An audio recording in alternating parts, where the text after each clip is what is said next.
You got me so damn high, yeah, and I just wanna know why.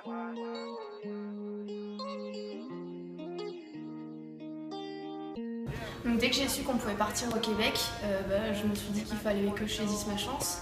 Il y avait beaucoup d'élèves, d'étudiants qui ont hésité parce qu'on ne connaît pas forcément le système éducatif français et ils hésitaient à découvrir ailleurs avant de connaître le nôtre. Mais moi, avant de rentrer à l'ESP, j'avais eu la chance de découvrir toutes les classes et tous les niveaux. Du coup, c'est pour ça que je voulais partir au Québec pour découvrir maintenant, faire la comparaison avec ce que moi je connaissais en France. Et puis aussi parce que le Québec, je pense que ça fait partie des destinations où on rêve d'aller. Et là, avoir la chance d'être accueilli en plus chez des gens, de ne pas y aller en touriste à l'hôtel, de vraiment découvrir comment on vivait au Québec, j'ai mis même pas 3 jours à me décider et c'était fait quoi. Il fallait pas que je loupe l'occasion d'y aller.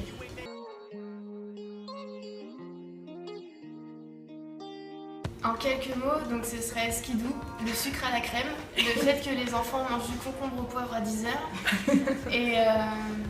et le froid, moins 45 degrés.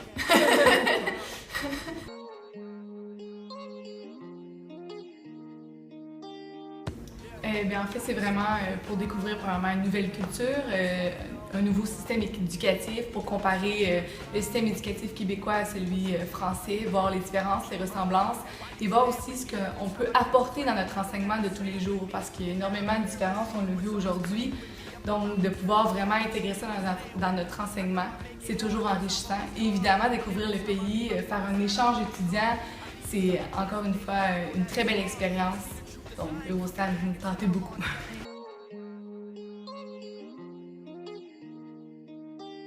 Le premier choc, je crois que c'est la récréation au collège. Nous, les élèves peuvent rester à l'intérieur des bâtiments, tandis qu'ici, la récréation à l'extérieur est obligatoire. Puis on a des grands agoras, des cafétérias, des atriums où les enfants peuvent vraiment lire ou jouer pendant les pauses, mais là, c'était vraiment à l'extérieur. Il faut sortir aussi pour aller à nos cours. On sort dans la récréation pour rentrer dans un autre bâtiment, tandis que nous, tout se passe à l'intérieur vraiment. Mais forcément, avec les grands froids d'hiver, c'est nécessaire de rester à l'intérieur.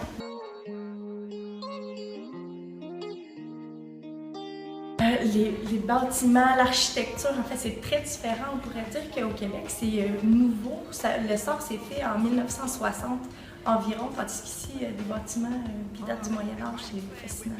Les deux, on étudie justement en histoire et géographie, mais l'histoire nous passionne vraiment, puis c'est le premier effet qu'on a eu. C'est la beauté, puis à quel point c'est majestueux. La culture et la nourriture. La nourriture est très riche. On rentre dans une boulangerie, une pâtisserie, pour nous c'est différent. C'est pas la même chose, on peut pas aller s'acheter un pain frais de cette façon-là à tous les jours que la madame nous fait presque devant nous. Donc ça, c'est quelque chose qui nous a plu tout de suite quand on est arrivé. La culture, les Français ont une très bonne culture générale.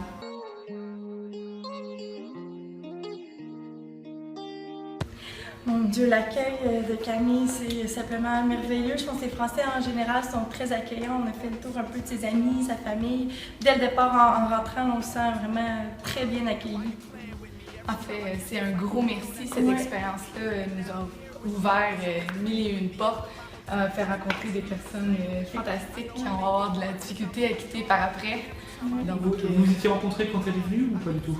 Oui, exactement. Quand elle est venue, on s'est rencontrés et nous, maintenant, on est chez elle. Vous pensez garder le contact? Ah oui, c'est sûr.